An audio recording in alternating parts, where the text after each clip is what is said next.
Welcome to episode 7 of the Football Conversations on Eclectic Football Interest. Special thanks as always go to Foz Media, without whom none of this would be possible. Check out some of their fantastic services in the description below. I'm delighted to be joined tonight by a man who's been at the heart of some of the biggest football tournaments on earth and has worked with some of the greatest names in the history of the game. Here to give us a unique look behind the football curtain is Mr. Heinz Palme. Heinz, thank you for joining me and welcome aboard. Thank you, my pleasure. So, Heinz, let's just rewind to the very beginning and I'll ask you, how did your love of football develop and what are your earliest football memories? Um, my football memories started more or less when I started to play football, when I was about 6 years old. And I remember the World Cup '66, which Uh-huh. was a big one. And in my home village, I dressed myself like a goalkeeper. And this goalkeeper was Gordon Banks. So I was flying from right to left, and I was really very, very excited about him, and of course also other players from '66, Eusebio, for example. Mm-hmm. Uh, I met him later from Portugal, a great player. Mm-hmm. And of course, not to forget the German team with the very young Beckenbauer. Mm-hmm. So this was the first memories, and it was a very exciting time because TV started at this time. You could follow sports. In my case, it was winter sports, of course, skiing, ski jumping in the winter time, Mm-hmm. and all about football in summertime or in spring and autumn. So this was the beginning of everything. I was going to say, Heinz, I understand that ski jumping runs in your family. Yes, my grandfather was a top ski jumper, on one of the best in the world, but it was at the time of First World War. Mm-hmm. So of course they were limited in competitions and so on. But yes, in 1931, he was very close to jump the world record Mm-hmm. with 109 meters, but he could not stand the jump. So at the end, it's in the record books, but not as an official record. Yeah. Was there ever a chance that you would have followed in his footsteps? Yeah, there was a chance, and I started Mm-hmm. because my father was also a good ski jumper, and it was part of our family story. Of course, if you know your grandfather, your father uh, jumped, so it was clear for me I would do the same. And I jumped, unfortunately, only when I was 12 years old. I had to stop because I had a bad injury, Mm-hmm. leg injury from football. Mm-hmm. And as a very young boy, it's not so easy Mm-hmm. to jump again 50 meters or such kind Yeah. of jumps. So I stopped, but I was always connected to ski jumping. The big Austrian ski jumping giants became friends of mine, and I Mm-hmm. brought some of them into football as lecturers. Yeah, and whenever I meet, last 2 weeks ago, I met one of the younger top ski jumpers of Austria, and you start to speak and you're immediately in your business, as I would say. Yeah. So in a way, then, skiing's loss was football's gain. And at what point then for you as a youngster, Heinz, at what stage did you strive for a career in football? Yeah, I started in Austria. You could start with 10 years to play football in a Hmm. club, Hmm. but I played already when I was 6, 7 years. I could not even wait until becoming 10 on the club level. Yes, and then I played until 21, and then I had another very heavy knee injury, so I had to stop football when I was 21. Hmm. But I was very lucky that at this time I was already um, part of the management team of the Austrian Football Association. Hmm. So this made it easier because I was around also with the national team. I met the players. I was very close to the A national team, but I took over when I was 20 years old as the head of the youth department of the Austrian Football Association, and so it started more or less until now, my whole life. Well, that's what I was going to say. How did that first role come about with the youth department, and were youth departments at that time? Was this quite a new thing? Was it an exciting thing to be involved in? Yeah, it was very exciting because for me, it was clear whenever I do something professional, when I want to have a job, it will be connected to sports, whatever it would be. It could also have been Hmm. the ski federation for skiing, ski jumping. But of course, my focus was football at this time already.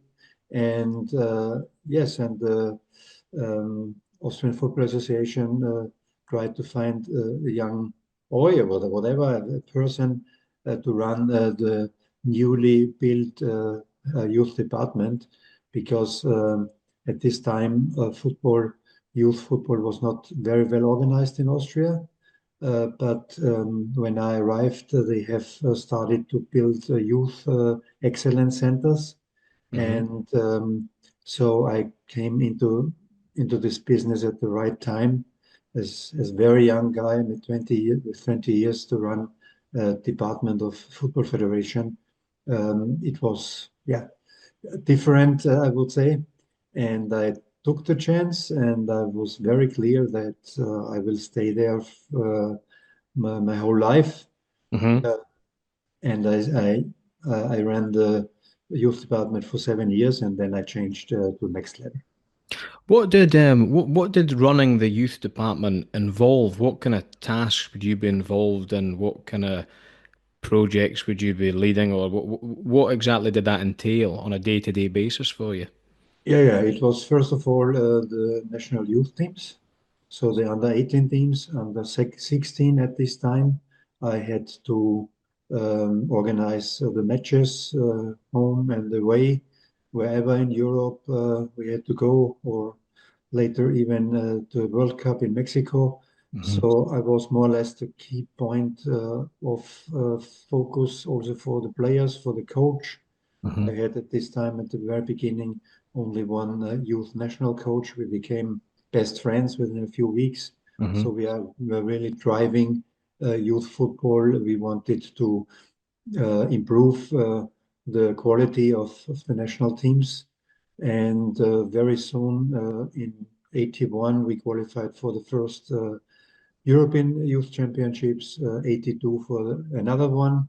And in parallel, we qualified for the under 20 World Championships, 83. So big success in very short period of time because Hmm. were really focusing on improve everything, the level, the services, and so on. And on the other side, I had to organize and also to develop the competitions. We Hmm. had these youth excellence centers uh, spread over the country. And there were two competitions as well, under 18 and under 16.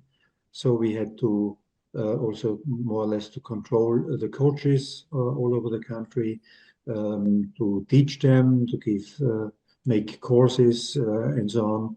And this was quite a heavy job, very much work to do. Hmm. But I loved, of course, this job was great to also to see the young players growing up. We they came to the first matches of the national teams when they were 15, 14 years old. Hmm. So the big names in Austria, Tony Polster or Andreas Herzog, So I ran through the whole career with them, and we are still close friends. So this is a very, very nice connection. So that's an indicator of a job well done then. Absolutely. Yeah. I would say yes, yes. So, having been very young as you were to take on such a role, such an important role, and coming from outside of football, inside to get into football, at what point did you start to feel confident and comfortable in your role? Very soon, very Hmm. soon. I would say maybe after 1 year, 2 years, of course, at the very beginning, because I came from school, yeah, Yeah. directly to a job. Uh, at the end, it was good that in my holidays, I always worked already in jobs, so this helped a lot.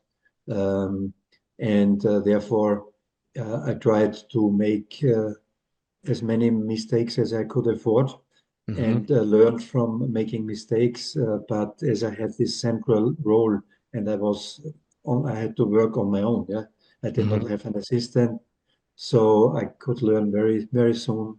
When I went into meetings with the youth committees, I started to question this and that organization and whatever.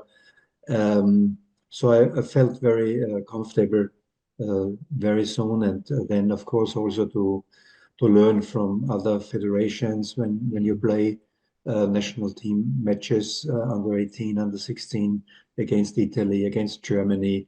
I always tried to figure out what are they doing, Hmm. what could we learn from them, and so my network was quite good in a very short period of time, and so I knew that I would not make this job most probably for 15 years, 20 years in the youth department because I was looking already into the future. Hmm. And for me, it was clear that maybe one day I will take over the national teams department and doing some more jobs than only the youth department. Yeah. At this time, when you're obviously doing very well in this job, what did you learn about the game that you could only learn from the inside, and what did you learn about yourself in this role? Yeah, what did I learn about the game? A lot because since I played football until 21 and I was in this role to be aside of the national coach, youth national coach, I had to learn every single day. We discussed the tactics, we discussed the development of football, how to improve, what can we do. And I was kind of an assistant coach as well. Yeah, Hmm. because I was only the coach and myself. So we were talking day and night about football. Hmm. Um, yes, also trying to find out who is very talented player, what does it need to become a top player. Hmm. Um, we could already see the, which players could make it up to the national team to become top professionals. So this was more or less the learning process. Hmm. And yes, what I learned about myself that I need to be very strong, that I need to be 100% correct, that I can make mistakes, but not too many, to learn from the mistakes, and of course to become a counterpart to older people because the officials from the football federation from the different regions, the youngest one was 45 when I had the Hmm. first meeting with them, and the other one maybe 55, 60, 65. So I really had to achieve, and I know they will not accept me if I'm not good enough, Hmm. or will take me more or less as a secretary. But Yeah. at the end, I was not a secretary, I was a manager. Hmm.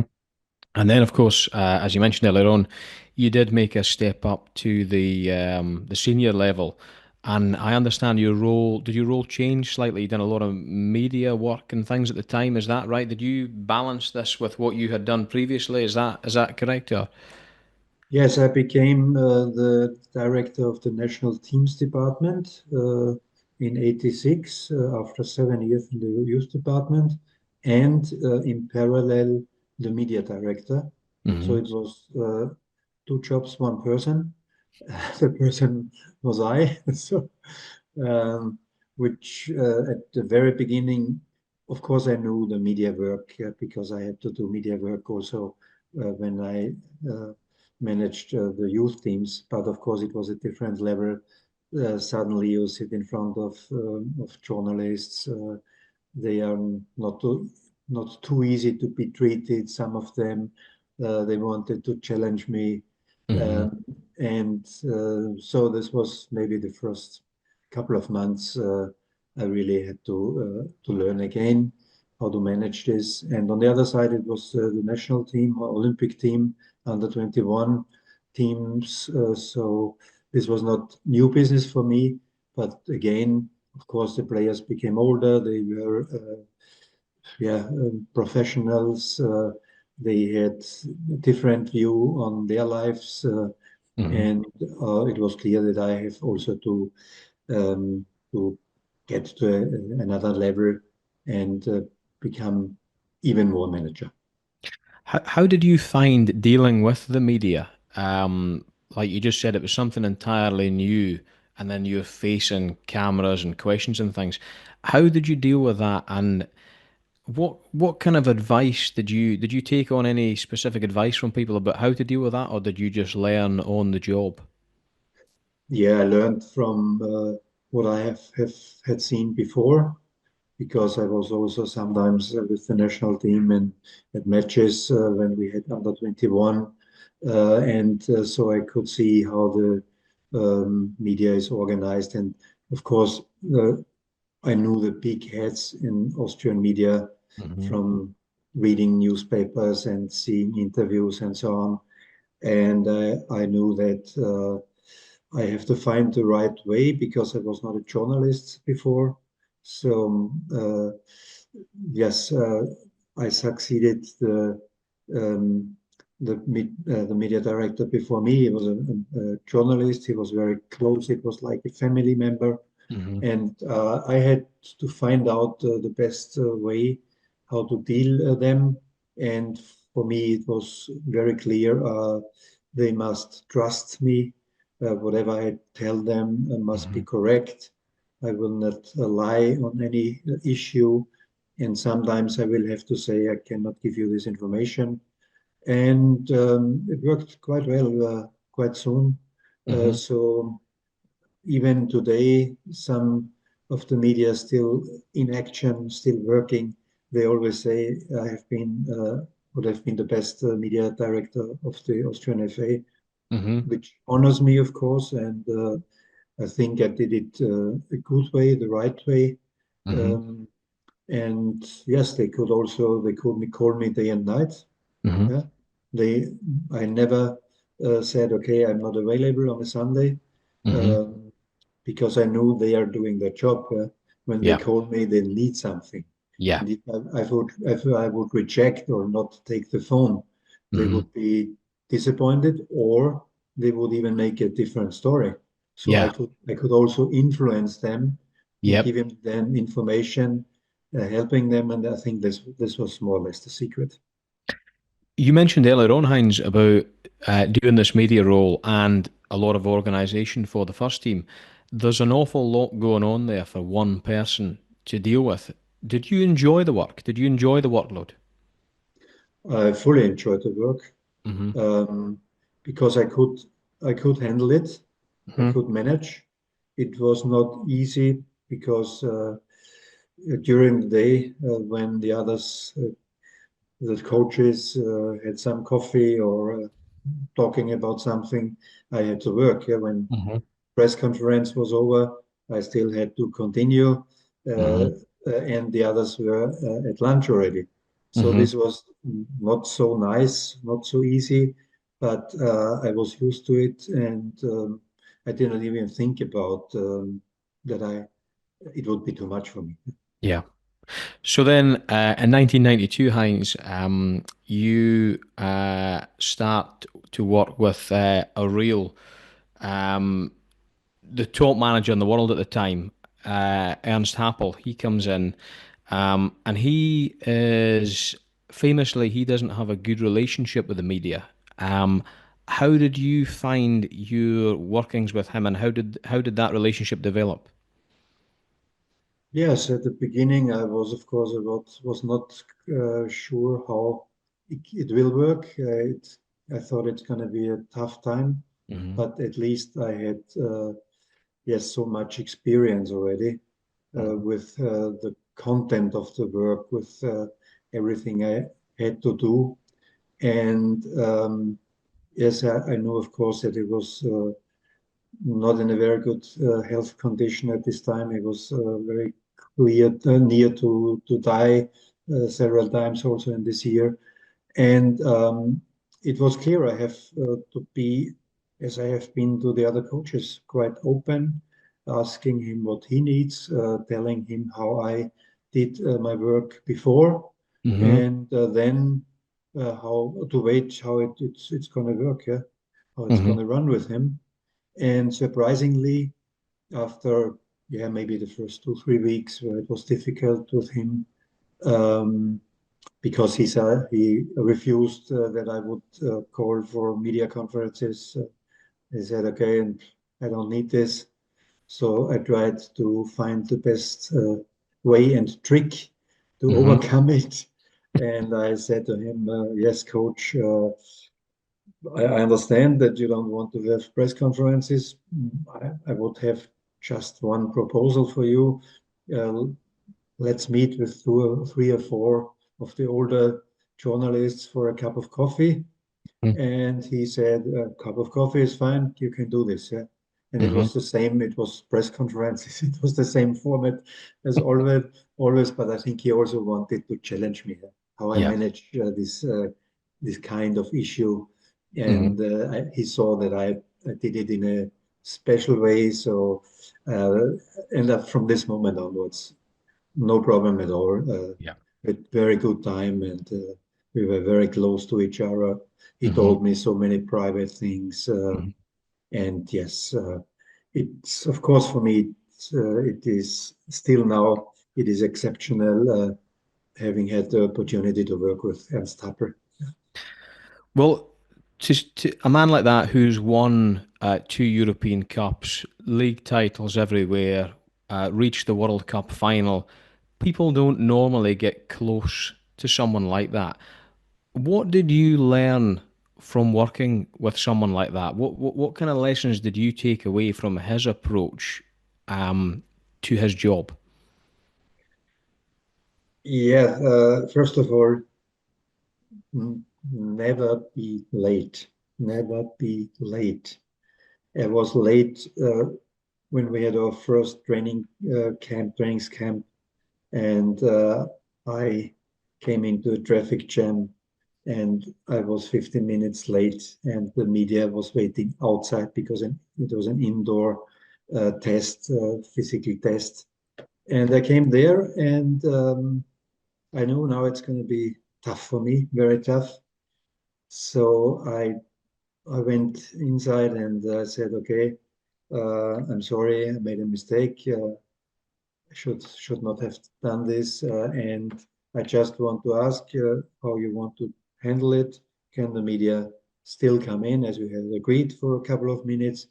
And he said no, and I said, "Okay, uh, it's my fault, so I have to accept it anyway."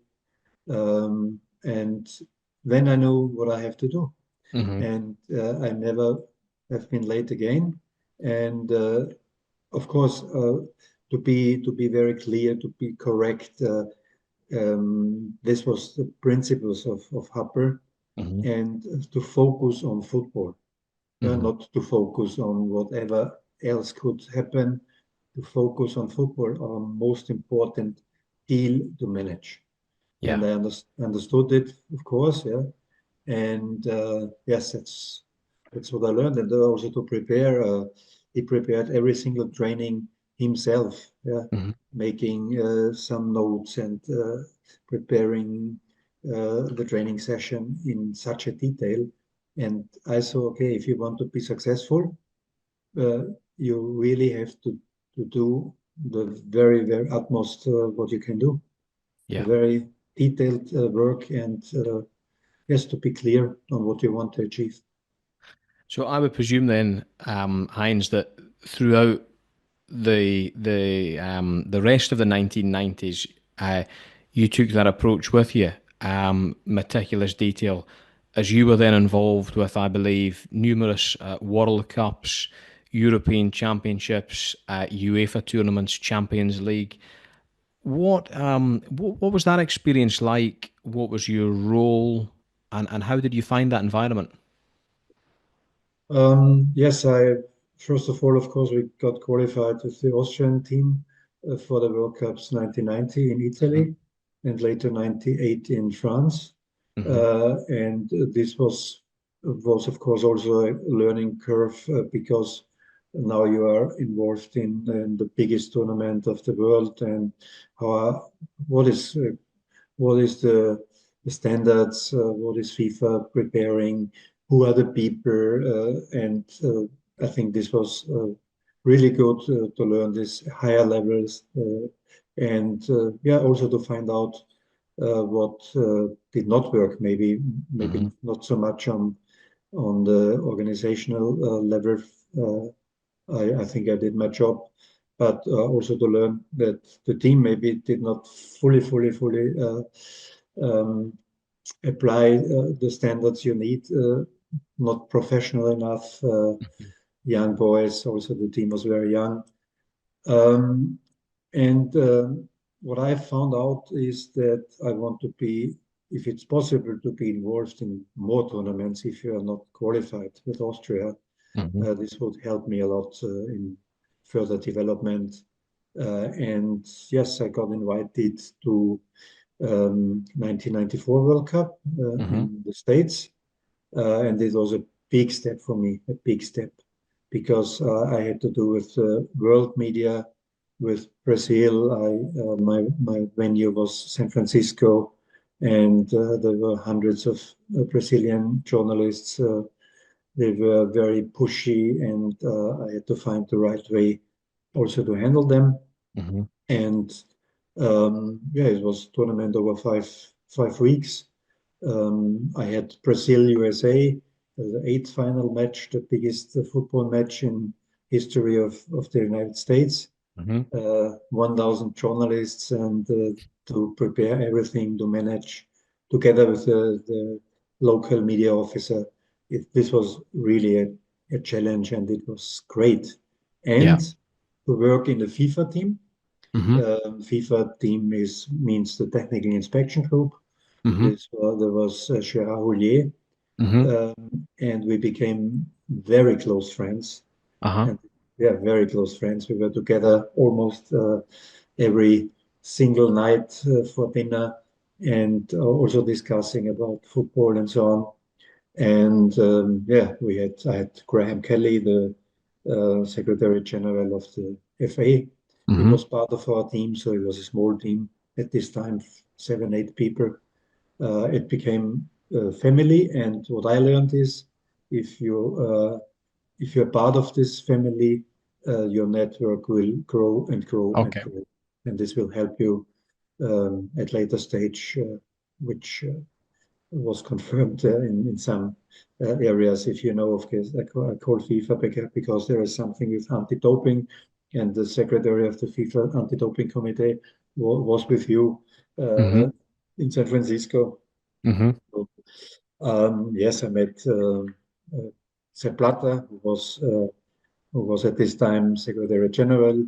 I had to advise him on a mistake in the regulations Hmm. during a game, doping control, and I called him, Mr. Blatter, I'm only the media officer for FIFA here, but Hmm. I found out there is a gap in the regulations.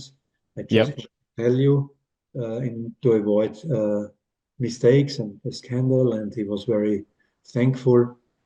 I met Joao Havelange, the FIFA president. Mm-hmm. He called me from through his office and told me that I have to manage something for him personally. Mm-hmm. He had his friends from Brazil and they didn't have accreditations. So he said, okay, I know you will make it possible. Mm-hmm. The day after, my friends will have accreditation. So I went to the accreditation office. I explained them and tried to find out. There are the Brazilians, they have 5 or 6 family names, so very Yeah. difficult to identify. So I managed, and the day after, the FIFA president came, called me and said, okay, when I arrive at the stadium, please wait for me at the entrance. Mm-hmm. And I said, okay, difficult because I have to work. No, no. And he just wanted to say thank you to me. This was the reason. Oh, Uh, okay. he said, thank you, thank you, thank you. Mm-hmm. You have done a great job for me. And I will never forget this. And years after, I met him again and Mm-hmm. again. And he always said, what you have done for me in San Francisco was exceptional. So that experience then of operating and working at a World Cup, is that highly stressful for someone like yourself? Is it a pressurized job, or are you able to kind of take that in your stride and enjoy the tournament while you're working? Yes, so 94 was really, I enjoyed it very much Hmm. because we had such a good team and the local team and FIFA. Uh, and we still had time, even if we had so much work, uh, or especially in my case, so many media people. And but we had still time to go for dinner. We had still time to talk to each other, to have fun. Hmm. We really became good friends. And I think I would not have expected this before I came there because I was a little bit stressed before I traveled. I had a job offer from Rapid Vienna, Hmm. and we had still an international game against Germany and the cup final. I had to organize so many things, and yes, and I did not even prepare myself for the World Cup. Yeah, I Hmm. I took the plane, and from Vienna to San Francisco, I just checked the handbook explaining everything, and then I arrived there and I said, "Oh God, my English is so bad, and how will I manage?" And yeah, but it worked really well, and it was a very It good all experience. it all worked out well. Well, we're going to stick with the World Cup, and if we fast forward to the 2006 World Cup, which was a huge event for Germany as a nation post reunification, and you played a big role with the Germans at the German FA at that tournament. What was your role at the tournament? Yes, I started in 2001, Hmm. uh, and the organizers, Secretary General of the German FA, and the media director became the the board of the organizing committee, and they decided themselves they might need a person from outside from Germany Hmm. and one who can really overlook everything and play different roles Hmm. and do the overall planning.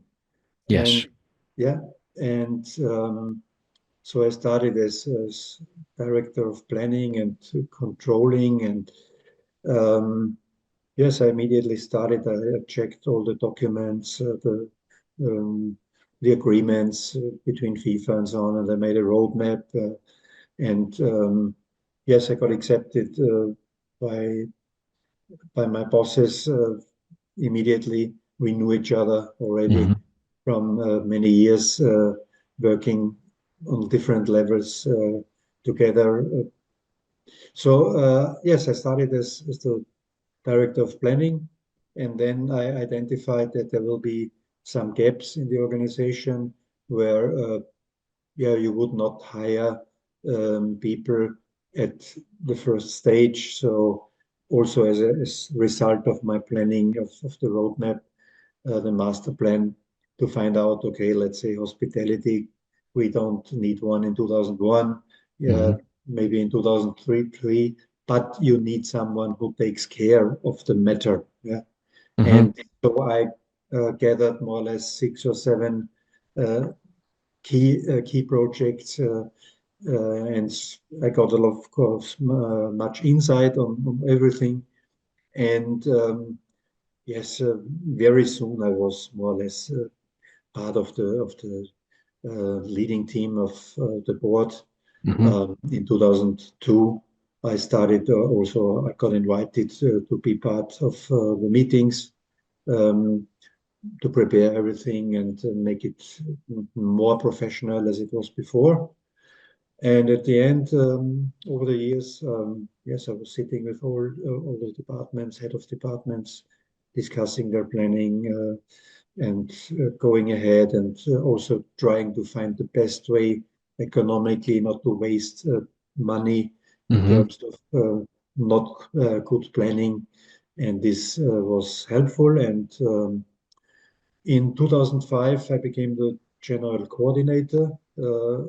So I was then in a even bigger role, and I became also the director of protocol, Mm-hmm. because we had some issues at the Confederations Cup 2005, and we discussed how can we manage this. We To find the director of protocol is not so easy, and it's a very delicate matter. So yes, in the board we discussed this, and I said, okay, if you need someone, I can do this, and they decided that. So I had very good time on highest levels of protocol.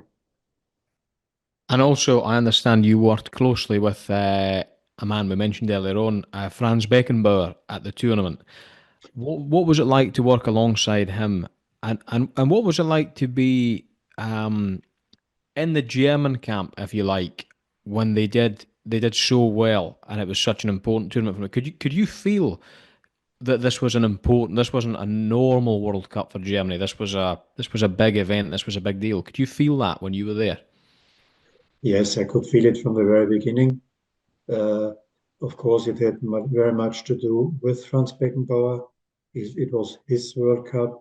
It was the highlight of his career, Mm-hmm. and he uh, he joined every single board meeting over the 5.5 years when I was there, and he never interfered, but he also wanted to know what are they discussing. The professional managers, how are they going to prepare this World Cup in different ways? And it was very clear from the beginning that this World Cup will be something exceptional for Germany, um, also politically, society-wise.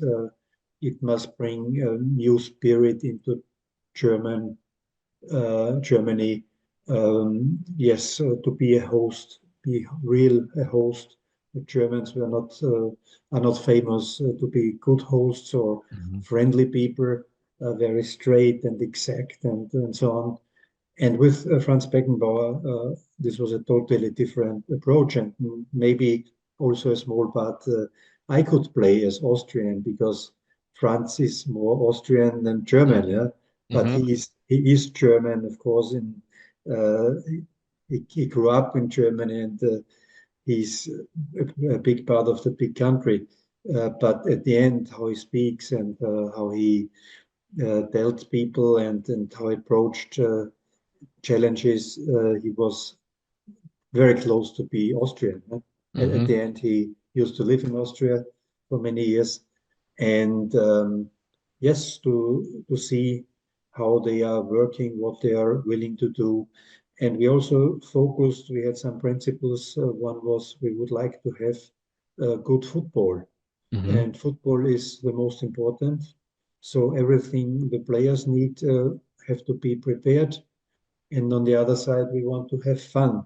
We Mm-hmm. don't want to be too German. Yeah, we Yes. want we want to celebrate not only during the tournament, on the way 5 years up to the World Cup, and don't want to be perfect. We know that we cannot, nobody can be perfect. Mm-hmm. And this was one of the principles we wrote down. And whenever people joined the organizing committee, they had also to follow these principles, and it was quite easy. There was Mm-hmm. nothing complicated in these principles. Yeah, Yep. yeah. We will do our best, but we do not want to say this will be a perfect World Cup. At the end, it was perfect. It was, and I think you just captured it there when you said that the part of the idea was for it to be fun, because that's certainly a memory that I take from it, that is that it was a very fun World Cup. I remember when, I'm sure it was the opening game when Philip Lam scored a great goal from outside, and the crowd were enjoying it, and everyone seemed to enjoy it who was there. So it was, it must be one of the most successful World Cups of the last 40 years. Yes, and of course, what was so important that Germany showed a different face Yes. after World War and Hmm. Hitler and so on and so on, to become different and to become uh, friendly. And when the first cars came with flags on the car, it changed, and yeah, uh, people learned to be proud being German. I Yeah. think this was a big part. And on the other side, not to forget, we had perfect weather. Yeah, Hmm.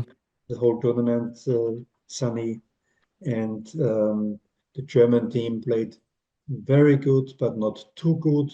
Hmm. I always said if they would have become world champion, it would not have been good for the tournament. It was maybe better, like you say, that they didn't win it. I just thought that there. It just, yeah, it maybe was better they didn't win it. Yeah, and when the semifinal was in Dortmund, Germany, Italy, it was the day before my birthday. Birthday is on the 5th of July. 5th of July.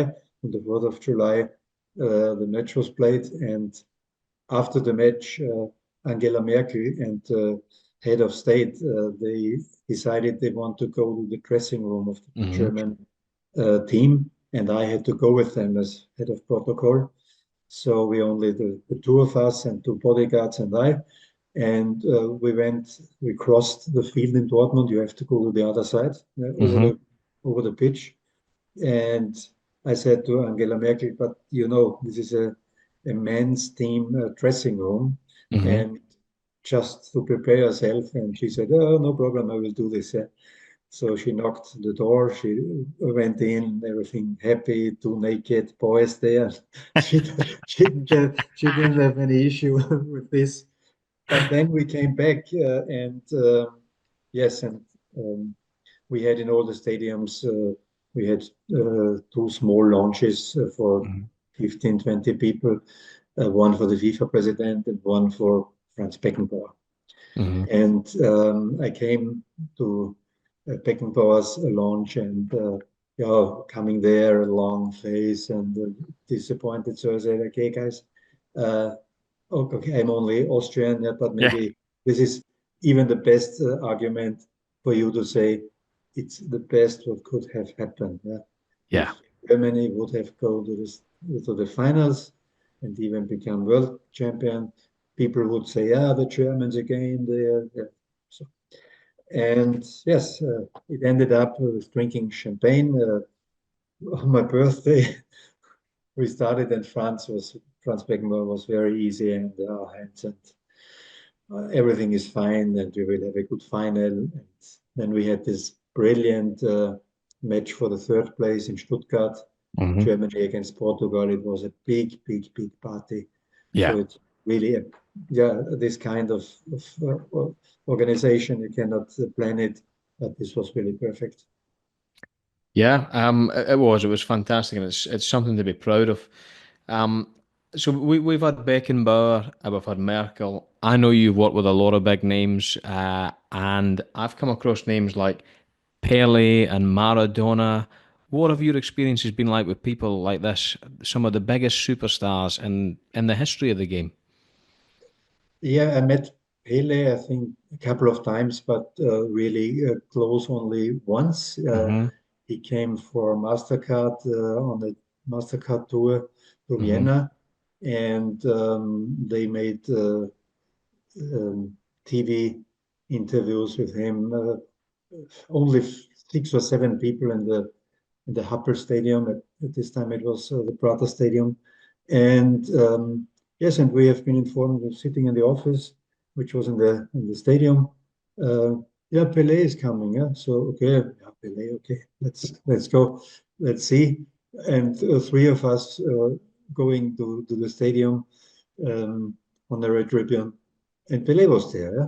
And he was it was incredible how easy he was, easy Yeah, going, and I did not even take a autograph because I was so, yeah, he's here now. What can I do with him? Just talk, yeah. let's talk 5 minutes. Yeah.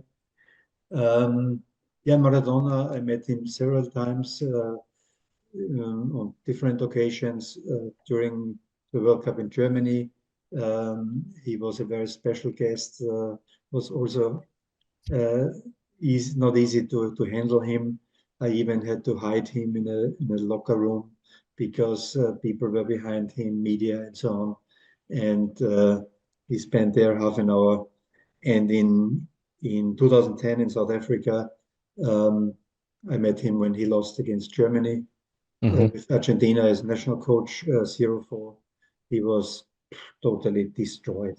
I never saw a person so destroyed. He could not even. Uh, he was in the dressing room. I think it took 45 minutes until bringing him to the press conference, and yeah, only after the press conference it became lighter. And yes, 2 minutes with him to talk, but yes, but he was also easygoing. He was in Vienna. We played Argentina twice, and he went after the match in a bar with Tony Polster. Easy, easy, easy. Yes, of course, there is so many players I met. Yeah, some real characters. Yeah. But you've had over 40 years in the beautiful game, Heinz. What changes have you noticed on and off the field? What was better when you started? What's better now? Yeah, I would say it when I started, and I would say until the 2000, maybe 2006, around this time, it was the players were not so serious, and it was more fun. Hmm. The players themselves in a group, uh, they went to play cards, so they had some, they went for dinner uh, with their families. I think might be the biggest change. Nowadays, everything is controlled, and the players Yeah, don't have time, and of course interest is totally different. The money plays a big role. Yeah. yeah. Um, and this makes, of course, everything different. I would not say the football is not did not become better. I Hmm. think it's perfect. The physical Yeah. condition of the players and technically is. I would never have thought that it would get to such a level, high Hmm. level. Um, but the rest, yeah, it's also difficult because TV nowadays you have so many TV stations covering football. You cannot even follow anymore. You don't have even have the time to say, okay, I would like to see uh, one match per week, as it was in the past when European Cups were playing. Yeah, Hmm. we knew that there will be on Wednesday, Yes. uh, one match, and this was exciting. Yeah? Yeah. Oh, it's not so exciting anymore. But on the other side, stadiums are full. The comfort of Yes. stadium is incredible, and yeah, this is a big step forward. Yeah? Is there too much football now, Heinz? Is there too much football on television? Do we lose the appreciation of it the more we get of it? Yeah, it's strange because on one side, for me personally, I feel that interest in football is not so big anymore. But of course, I have seen so much. Um, but yes, TV, I would not be able to sit 3 hours and see matches. And on the other side, this event character in the stadiums, I think this changed a lot. And also like it when I go to a stadium. I don't like football and on TV so much anymore because we only focus on the highlights. Yeah. Yes. Yes. Um, but being in a stadium, at most times it's really exciting and yeah, so it's more or less also highlights. It's a different experience altogether being at the game, isn't it? It's nothing will ever beat being at the game, will it? It's the best experience of football ever. Correct. Yeah. So, what is the greatest memory or the proudest moment from your quite amazing career in football, Heinz?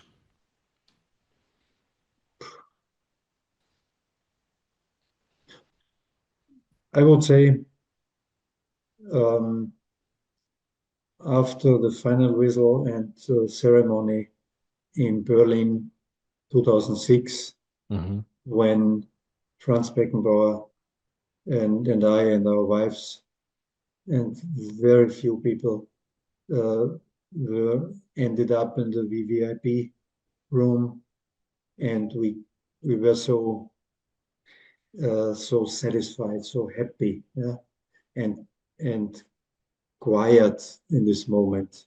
And Franz said, "So, and now we go into the tent where the our team is celebrating because they deserve now that we are there." And this Yeah, was something I will always take with me, this moment with this personality. And when I see all the documentary films now about Beckenbauer, and again, it comes and comes and comes, and I cannot stop to see this, and also to follow this exceptional man always way, whatever he has done and what he's saying, and then remembering how I could work with this person. Yeah? yeah, That it was so normal for him to talk to me and to support me, and on the other side also to really to feel that he's a friend. Yeah. yeah. So, Heinz, if someone wanted to follow in your footsteps and seek a career in football, what advice would you give to them? Uh,